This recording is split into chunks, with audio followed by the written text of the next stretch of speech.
Painted painless learning.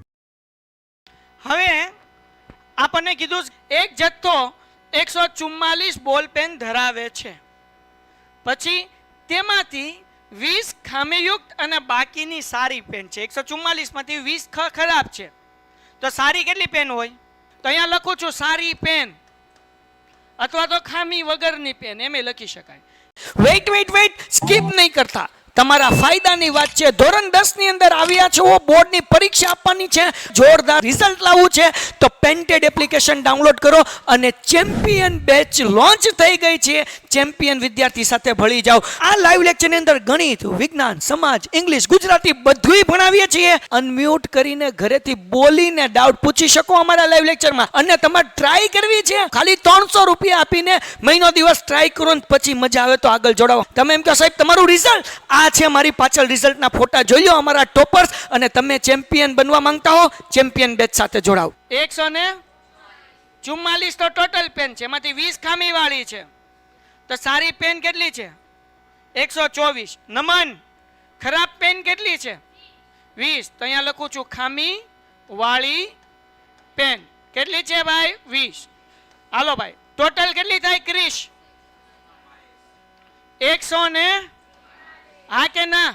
તો કુલ પરિણામ શું થયું?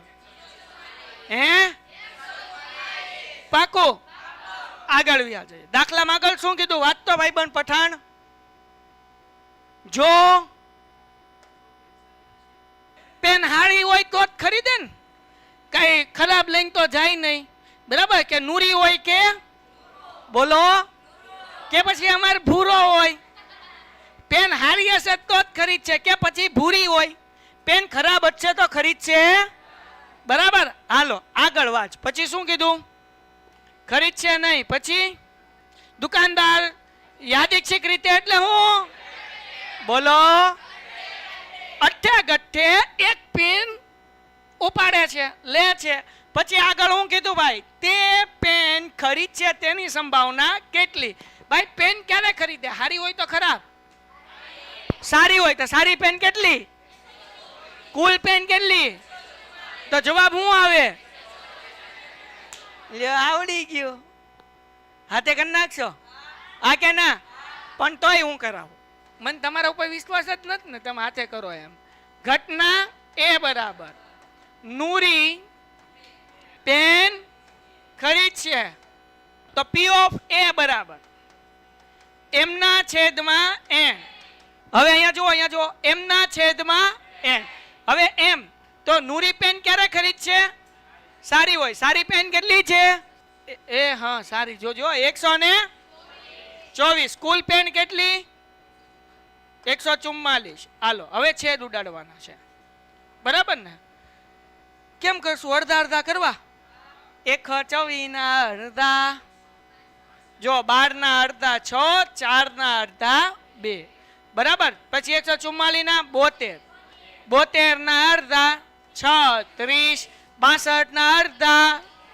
હવે કઈ થાય નહીં. આ 31 ઉપર લખો એટલે લોચા ન પડે. તો 31 ના છેદમાં ડન થઈ ગયું હા કે ના? બધાને આવડે? ડાઉટ છે નહીં? ઓકે. એના પછી ઘટના બી બરાબર આપ્યું છે, આપ્યું છે. શું કીધું? તે પેન ખરીદ છે, અહીંયા લખીએ પેન નૂરી પેન ખરીદ છે. હાલો ભાઈ શું જવાબ આવે? 20 ના છેદમાં 100 ને, તો બધાને 4 નો ઘડિયો આવડે? 4 તેરી 12, 4 ચોકે 16, 4 પંચા, તો અહીંયા લખી નાખું 4 પંચા 20. અહીંયા 12 ગુણ્યા 12 144 થાય કે ના થાય? હા કે ના? 4 પંચા 20, 12 12 144, 4 તેરી થાય કે ન થાય? તો 5 એમ નમ, અને 12 તેરી કેટલા થાય? 36. એટલે જવાબ કેટલો આવે? બાકી અડધા અડધા કરી શકો. 20 ના અડધા 10, 144 ના અડધા 72, 10 ના અડધા 5 અને 72 ના અડધા 36. તો 5 ના છેદમાં એમ કરી શકાય, જેમ તમને ફાવે એમ. સમજાઈ ગયું બધાને? બોલો હા. હાલો લખો ફટાફટ. ઉદાહરણ 13 ના સંદર્ભમાં નીચે આપેલ પૂરું કરો, કરી નાખીએ. પણ પેલા ઉદાહરણ 13 માં એવું આપેલું છે, હું આપેલું છે સમજાઈ દો, મને ખબર છે. એક પાસાને 2 વાર ઉચ્ચારવાનું છે. કેટલી વાર ઉચ્ચારવાનું છે? કેટલી વાર? કેટલી વાર? તો જો એક પાસાને 2 વાર ઉછાળો ને તો કુલ પરિણામ 36 મળે. એક પાસો હોય તો 6 મળે, 2 પાસા હોય તો 36. જાગો છો બધાય? આ દાખલો પણ આઈએમપી છે. 10મા ધોરણમાં તો ખરો, 12મું ધોરણ કોમર્સ કરશો તો ન્યાય આવશે, ધ્યાન રાખજો. આપણને શું કીધું છે ભાઈ? એક પાસાને 2 વાર ઉછાળવાનું છે. તો કુલ પરિણામ એક પાસામાં 6 હોય, 1 થી 6 આંકડા હોય એટલે. તો હવે જુઓ કુલ પરિણામ કેમ મળે. કુલ પરિણામ બરાબર 6 છે ટોટલ. એક પાસામાં કુલ પરિણામ કેટલા હોય? 6. 2 વખત ઉછાળવાનું છે એટલે એનો વર્ગ કરું. કુલ પરિણામ હોય એનો વર્ગ કરવાનો. શું આ વર્ગ કર્યો? કારણ કે જેટલી વખત પાછો ઉછાળવાનું હોય એટલી વખત કરવાનું. 2 થી વધારે ક્યારેય નહીં આવે, 2 વખત જ આવશે. એટલે 6 નો વર્ગ કેટલો થાય? 36. તો કુલ પરિણામ 36 મળે. છોટા 36 અહીંયા. તો હવે કેવી રીતના 36 મળે તો ધ્યાન રાખો. 1 1 1 2 1 3. હવે આપણને કીધું કે આ કોષ્ટક પૂરો કરવાનો છે. કોષ્ટક ઉપર શું છે? પાસા પરનો સરવાળો. અહીંયા એમ કીધું કે પાસા ઉપર 2 સરવાળો આવે. કેટલો આવે? એટલે આ 2 સંખ્યા છે ને એનો સરવાળો કરવાનો.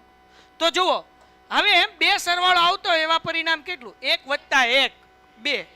બાકી કોઈનો સરવાળો 2 થશે એટલે અહીંયા લખ્યું 1/36. કારણ કે કુલ પરિણામ કેટલા છે સમજાણું. હવે પાસા ઉપર સરવાળો કેટલો આવતો હોય? 3. 3 આવતો એવા મને અહીંયા કાઉન્સ કયો. જો 1 અને 2 3 થાય. પછી એનો 2 અને 1 એ બેનો સરવાળો કેટલો થાય? 3. હવે એક એક કાઉન્સ છે કે જેનો સરવાળો 3. તો અહીંયા હું આવશે 2/. સમજાય કે નહીં? હવે એવા કાઉન્સ ગોતો કે જેનો સરવાળો કેટલો આવતો હોય. હું પૂછું એને બોલવાનું છે સરવાળો 4 આવતો હોય. હાલ ગોત. કયા કયા 4? હા, પેલી લાઈન થી જોવાનું શરૂ કરો, આડું નહીં જોવાનું. 1 ને 3 હાલો. પછી હા, પછી 3 ને 1, 3 ને 2 તો 5 થાય. 3 ને 1 4. આ 3 કાઉન્સ જ મળશે, બીજા એકે મળશે. તારું સાચું, આડું આડું. હા, 3/36. પછી આગળ જો પેલા કેટલું આવ્યું? 1/36. 3/36. તો હવે શું આવશે? પછી 6/36. સમજાણો? હવે જો એક હજી 7 સરવાળો થતો એવા ગોતી લઈએ. 6/36 કેમ થયા? 7 સરવાળો થાય એવા કાઉન્સ કયા? તો કે ભાઈ જો અહીંયા 1 6 7 થાય, એક કાઉન્સ. પછી 2 અને 5, 4 અને 3. સમજાઈ ગયું? હા બેટા.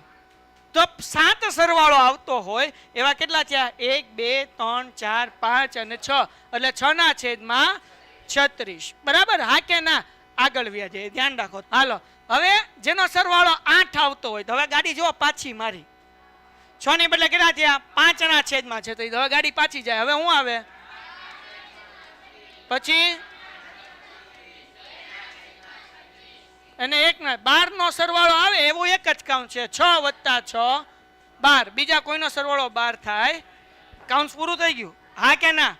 હવે કેટલાક સવાલ પૂછવાના, બરાબર ને? નંબર 2 શું કીધું ભાઈ? એક ભાઈ દલીલ કરે છે કે 11 શક્ય પરિણામો, એટલે કે આજે આપણને 11 પરિણામો આપ્યા ને, 1 2 3 4 5 6 7 8 9 10 અને 11. 11 પરિણામો આપ્યા કે નહીં? ઈ ભાઈ એવી દલીલ કરે છે કે 11 શક્ય પરિણામો છે, તેમના બધાયનો જવાબ 1/11 આવે. શું દલીલ કરે છે? બધાયનો જવાબ કેટલો આવે છે?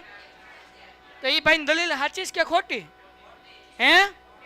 કેમ? કારણ કે બધાયનો જવાબ સરખો આવતો શું આવે? 1/36. એટલે અલગ અલગ જવાબ આવે, સરખો આવતો પાકું થઈ ગયું.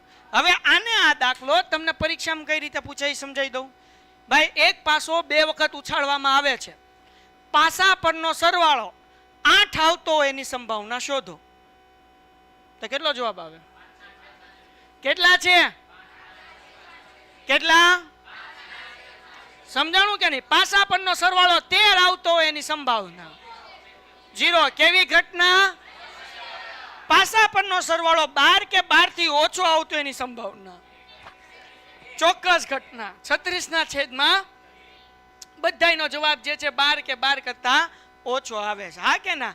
એટલે કે 1 થી વધુ અને 12 કે 12 થી ઓછો આવે તો 36 ના છેદમાં 36. આ દાખલો અહીંયા પૂરો થાય છે. Painted, Painless Learning.